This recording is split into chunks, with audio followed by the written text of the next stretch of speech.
राष्ट्रवादीचे नेते धनंजय मुंडे अजित पवारांच्या भेटीसाठी देवगिरी बंगल्यावर दाखल झालेले आहेत। तसंच भाजपचे प्रदेशाध्यक्ष चंद्रशेखर बावनकुळे हे देखील अजित पवार यांच्या भेटीसाठी देवगिरी बंगल्यावर दाखल झालेले आहेत। एक महत्त्वाची बातमी आपण बघतोय।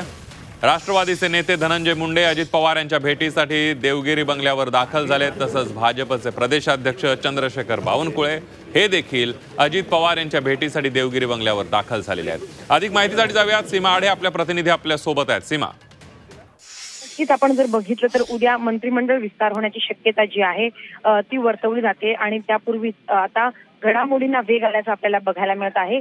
सकाळपासूनच राष्ट्रवादी अजित पवार गटाचे जे माजी मंत्री आहेत, जे नेते आहेत, जे इच्छुक आहेत, ते लॉबिंग करताना आपल्याला बघायला मिळत आहेत।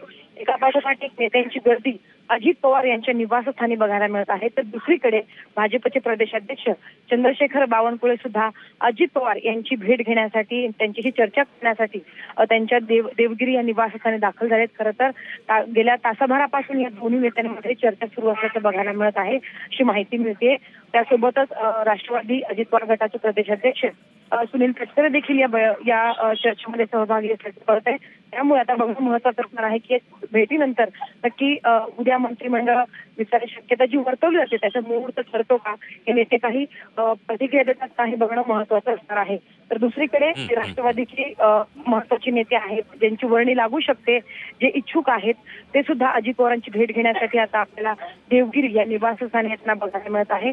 धनंजय मुंडे असतील, त्याचसोबत धर्मराम बाबा आत्राम, नरहरी झिरवळ हे सगळे नेते सकाळपासून अगदी आपल्याला अजित पवार यांच्या निवासस्थानी बघायला मिळत आहे।